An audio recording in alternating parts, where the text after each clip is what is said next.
రామకృష్ణారెడ్డి మాట్లాడుతున్నారు. లైవ్ లో చూద్దాం. అసెంబ్లీలో తెలుగుదేశం పార్టీ తరఫున దీనికి మద్దతు తెలుపుతూ ఇచ్చిన ప్రసంగం ఇది 29 జూలై 2019 శాసనసభలో జరిగింది. వీళ్ళు మద్దతు తెలుపుతారు. ఆ తర్వాత క్లాజ్ వైజ్ బిల్లు కన్సిడరేషన్ పెడితే పాస్ అవుతూ వస్తుంది. ఆ తర్వాత సెంటర్కి పంపించారు. అక్కడ సెంటర్లో ఒకసారి వాళ్ళు అక్కడి నుంచి మళ్ళీ సూచనలు క్వరీస్ వేసి మళ్ళీ వెనక్కి డిఫరెంట్ డిపార్ట్మెంట్స్ నుంచి రావడము పోవడము ఇది 2-3 సార్లు జరిగింది. అది నేను కూడా ఎక్స్ప్లెయిన్ చేశాను. సో దీన్ని బట్టి ఏమర్థమవుతుంది, ఈ తెలుగుదేశం పార్టీ దీన్ని పూర్తిగా మద్దతు తెలిపిన యాక్ట్. ఇది అసెంబ్లీలో మద్దతు తెలిపిన యాక్ట్. ఈరోజు ఎన్నికలు వస్తున్నాయని చెప్పి దాని మీద మామూలు విషయం కాదు, పార్టీ మీద అటాక్ పెట్టచ్చు, వైఎస్ఆర్సీపీ మీద ఏమైనా చేయొచ్చు, జగన్మోహన్ రెడ్డి గారి మీద దాడి చేయడం, ఇవన్నీ అది ఒక ఎత్తు అయితే రాష్ట్రం మొత్తాన్ని అతలాకుతలం చేసే రకంగా రాష్ట్రం మొత్తం 5 కోట్ల మందిలో ఆస్తులున్న వాళ్ళందరినీ చిన్న చితక వీళ్లతో సహా భయభ్రాంతులకు గురి చేసే రకంగా ఇంత నీచమైన ప్రచారానికి తనకున్న మీడియా పవర్తో చంద్రబాబు నాయుడు చేసిన దీన్ని జుగుప్సాకరమైన దీన్ని ఏమనాలి? ఇంతకంటే ప్రపంచంలో నీచులు ఎవరైనా ఉంటారా? రాజకీయ వ్యభిచారులు ఎవరైనా ఉంటారా? దేనికైనా ఒక హద్దు పద్దు లేదా? ఏం నేర్పాలనుకుంటున్నారు ఈయన భవిష్యత్ తరాలకు? ఇప్పుడున్న వాళ్ళకు ఏం చెప్పాలనుకుంటున్నారు చంద్రబాబు నాయుడు? అరే నువ్వు సపోర్ట్ చేశావు, మీ వాళ్ళు కూడా అందరు సపోర్ట్ చేశారు, పార్టీ సపోర్ట్ చేసింది.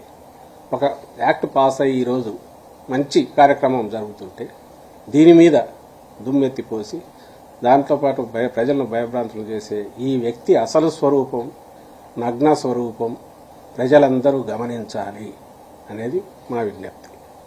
వీడియో మొత్తం ఉంది, అందరికీ పంపిస్తాం, పబ్లిక్గా చూడండి, అనుమానాలు ఉండే వాళ్ళు చూడండి. దీన్ని బట్టి ఏమర్థమవుతుంది, రాష్ట్రంలో ఉన్న అధికార పక్షం ఇది ప్రతిపాదిస్తే ప్రతిపక్షం కూడా దీన్ని పూర్తి మద్దతు ఇచ్చిన యాక్ట్ ఇది. ఈరోజు దానికి రాజకీయ ప్రయోజనాల కోసము నీకు అధికారంలోకి రావాలనే ఆత్రంతో ఏమీ అస్త్రాలు లేక జగన్మోహన్ రెడ్డి గారి మీద, వైఎస్ఆర్ కాంగ్రెస్ పార్టీ మీద, ప్రభుత్వం మీద ఆఖరికి దిగజారి దీనికి నువ్వు పూనుకున్నావు చంద్రబాబు నాయుడు. ఇది అందరూ గమనిస్తున్నారు. ఈ రాష్ట్రానికి పట్టిన చీడ నువ్వు అని ఎప్పుడు అంటుంటాం కదా, అది మరోసారి రుజువైంది. ఇది అందరూ గమనించాల్సిందిగా కోరుతున్నాం. బీజేపీ పాలిత రాష్ట్రాల్లో కూడా ఈ చట్టం అమల్లోకి రాలేదు, కానీ జగన్ ఎందుకు ఇంత తొందరపడుతున్నాడు చట్టం తేటాన్ని అనేది టీడీపీ చేస్తున్నారు. ఎందుకు వాళ్లే ఆదర్శప్రాయమైంది అన్నారు. పైగా ఇది ఇంకో భూమి అనే పేరుతో కర్ణాటకలో ఉంది అన్నారు, సెంటర్ చేస్తోంది ఇది అన్నారు, రకరకాలు అన్నారు. క్వశ్చన్ ఈజ్, నువ్వు అప్రిషియేట్ చేసావు, నీ పార్టీ అప్రిషియేట్ చేసింది, ఈరోజు ఇంప్లిమెంట్ చేస్తున్నారు.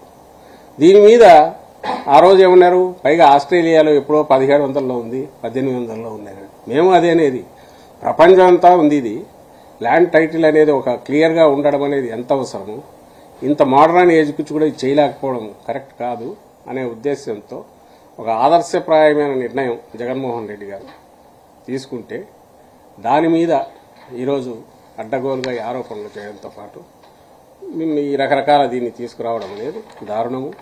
మరి కూడా ఇది క్వశ్చన్ చేయదగ్గది. రెండవ విషయం, నువ్వే బిల్లుకు మద్దతు ఇచ్చావు యాక్ట్ చేయడానికి, యాక్ట్ చేయడంలో నీ రోల్ ఉంది. ఇప్పుడు నేను రాగానే ఈ యాక్టు రద్దు చేస్తానంటున్నావు, మేనిఫెస్టోలో పెట్టావు. మరి దీనికి సంజాయిషి ఇవ్వాలి. ఈ చట్టం ల్యాండ్ టైటిలింగ్ చట్టం రద్దు చేస్తానని తెలుగుదేశం పార్టీ మేనిఫెస్టోలో ఆ రోజు చట్టం కావడానికి మద్దతు ఇచ్చిన తెలుగుదేశం పార్టీ చంద్రబాబు నాయుడు ఈరోజు రద్దు చేస్తాననేది దీని అర్థమేమి? ఆయన బోన్లో నిలబడి సంజాయిషి ఇవ్వాలా? ఇది ప్రజా కోర్టు, ఎన్నికలు వారం రోజుల్లో జరుగుతాయి, 10 రోజుల్లో జరగబోతున్నాయి, వారం రోజుల్లో రాబోతున్నాయి. కాబట్టి ఆయన ఖచ్చితంగా దీనికి కూడా సంజాయిషి ఇవ్వాలి. ఆ రోజుకు ఈ రోజుకు తేడా అయింది. నువ్వు ఆ రోజు ఏ ఫామ్లో అయితే ఆమోదించావో, బిల్లును ఒప్పుకున్నావో, మద్దతు ఇచ్చావో, దాని తర్వాత మళ్ళీ ఫైన్ ట్యూన్ అయింది, పైకి సెంటర్కి వెళ్ళింది, వచ్చింది, అన్నీ అయిపోయి ప్రెసిడెన్షియల్ అసెంట్ కూడా అయిపోయింది. ఇంత జరిగిన తర్వాత నువ్వు ఆ చట్టాన్ని రద్దు చేస్తానంటే దానికి ఎందుకు దీనికి వచ్చావు అనేది కూడా నువ్వు ఎక్స్ప్లెయిన్ చేయాల్సి ఉంటుంది చంద్రబాబు నాయుడు, అలాగే తెలుగుదేశం పార్టీ. దాన్ని కూడా డిమాండ్ చేస్తాం. పురంధేశ్వర గారు మాట్లాడుతూ ఇది ఆప్షనల్ మాత్రమే, చట్టాన్ని అమలు చేయాలో వద్దనేది రాష్ట్ర ప్రభుత్వం నిర్ణయం అన్నారు. కానీ కేంద్ర ప్రభుత్వం ఖచ్చితంగా అమలు చేయాలంటుంది.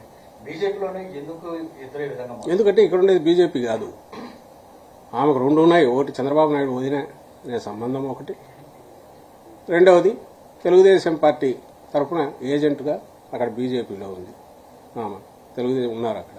సో ఈ రెండు కారణాల వల్ల దేశమంతా బీజేపీ ఒక రకంగా ఎట్లుంటుందో తెలియదు, కానీ ఇక్కడ అక్కడ నుంచి కొన్ని విధానాలు వాళ్ళవి తీసుకున్నా ప్రధానంగా తెలుగుదేశం ప్రయోజనాల కోసమే ఈ స్టేట్ యూనిట్లో అధికారికంగా ఉన్న ప్రతినిధులు అయితే దానికోసమే పనిచేస్తున్నారు. దానివల్లే ఆమె 2 నాలుకలు ఎప్పుడు మాట్లాడుతుంటాయి.